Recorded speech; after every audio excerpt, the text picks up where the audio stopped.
Across Argentina, from Colombia to Chile and Costa Rica, from Mexico to Peru, and even in Paris, protests filled streets, demonstrations that were starting to swell until COVID-19 hit. Calls for equality, women's rights, education and access to basic necessities like water becoming somewhat more hidden again as the immediate risk and challenge of the pandemic took over.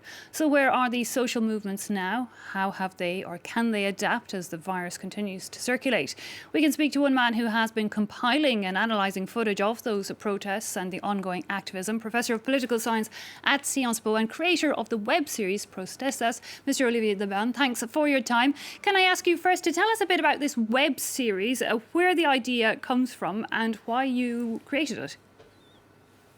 Good morning. Well, yes, the idea was to reach out for a larger audience. You know, we academics usually write books or articles in journals, but we decided that we needed to have our message conveyed to a larger group. So this is what the web series is supposed to do.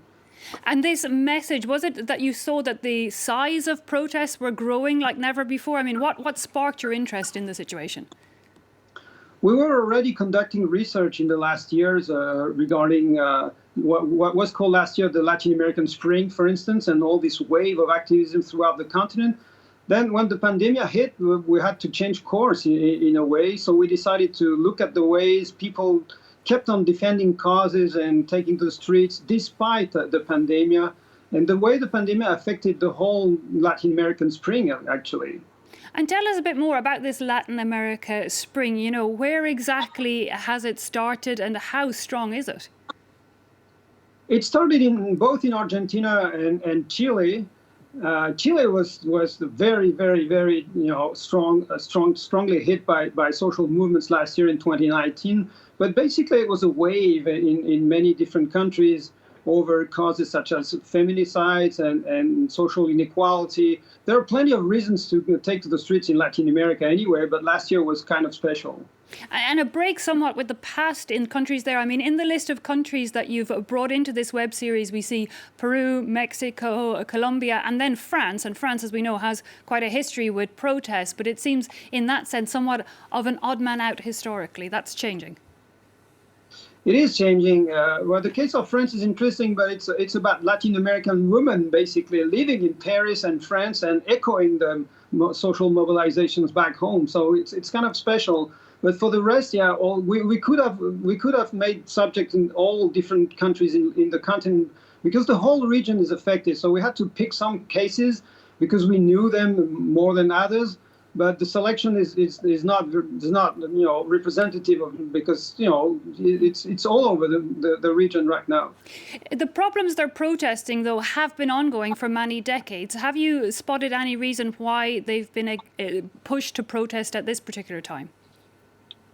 Well, if we go back in time, about a decade ago, there was a lot of social progress in Latin America during the so-called commodity boom. There was a lot of economic growth, and it came to an end, and it was kind of brutal. So now there's a lot of frustration about the interruption of social progress. People are going back to poverty. So it's mainly about that, about so growing inequality. It's already the most unequal region in the world, but it's getting worse by the years. Indeed, which is enough is the chant in many of the videos that is repeated in those protests. Turning back to the protests, as you say, that happened here in France, they were people originally from many Latin American countries that were taking to the streets. But the idea seemed to be that we could actually expand the protests that are happening in Latin America. Were being, there could be a joint protest, if you like, from both sides of the world. Do you think there is a space for that?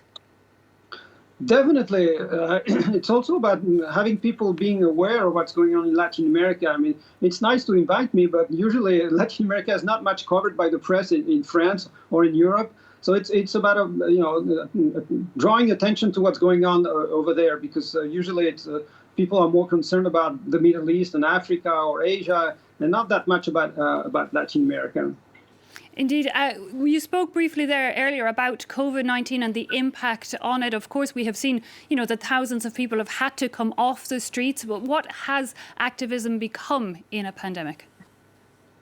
Well, they proved to be very innovative throughout the region. Some just kept on taking to the streets, even risking their lives. Some just went online, typically. Some just changed the way their repertoire of mobilization, inventing new, making noise, for instance, that kind of thing. But there are so many reasons to voice concern and frustration in Latin America that it's up to them to invent new ways to make them people know about their causes. But of course, people's needs have become a lot more immediate with the COVID-19 crisis. And we have seen that in a number of videos, people turning their activism to organising food and basic necessities for people. And I imagine that also takes away in this goal of gaining interest abroad for the causes there. Well, as you said, in some countries such as Colombia, for instance, but also in Central America, in Mexico. For instance, in Mexico, we see street artists all of a sudden manufacturing masks and giving them away to poor people. So it's just a matter of adapting to new circumstances, and they prove to be very innovative throughout the region. Is your research completed on these protests, or have you more works in the pipeline? We might do a season 2. Of course, there's so much to say, so much to research. I don't think this is the end of it. We are willing to keep on digging and trying to understand new forms of mobilization throughout the region. Maybe adding new cases, different countries, or new causes. And then when all this is over, we'll have to assess the way people get mobilized to cope with the consequences of the virus.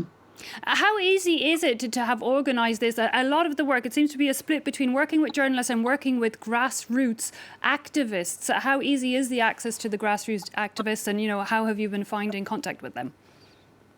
Well, we already had a lot of contacts throughout the region. For instance, I worked with street artists in many different countries. I just recently published a book about that. So, and we're a group of 8 researchers. We're already a lot of contacts. So that was not the difficult. Maybe the most difficult part for us was to work with journalists because those are very different perspectives, and we had to accommodate it somehow. But I think it was a pretty successful collaboration at the end. But it sounds like some compromises had to be made that you might have found slightly difficult, challenging? Well, of course, we academics we would like to speak for hours when we do research, but when you do a web series, you only have 5 minutes to present the result of your research and case study. So it's kind of a challenge for us, let's say. Yes, a whole new skill set. One country that was a bit of a notable absence in the first episode of the web series was Brazil. Is that due to logistical reasons, or will that be making an appearance in the future? Definitely, we had some issues in Brazil. We wanted to include Brazil. We had this project of interviewing some extreme right activists, but it proved to be dangerous, actually. So we had to give up the idea. But in the future, of course, we would go back to Brazil. There's so much to say about Brazil. It's a fascinating country, but this time it proved to be really dangerous. Indeed, now that you mention it, I mean, a lot of the people that are speaking face revealed to the camera, they are taking risks in their activism. Some of them are taking risks. It is true, but it's part of the game. When you're an activist, you accept the risk involved, and in some cases, such as almost all of these countries have episodes of police violence, for instance. And it's not that easy to testify in front of a camera, in front of a researcher about police violence, not anywhere. So yeah, that's part of what they do. They take risks. Professor Olivier Dabene, thanks so much for taking time out to tell us a little bit about your web series, Protestas. Thank you.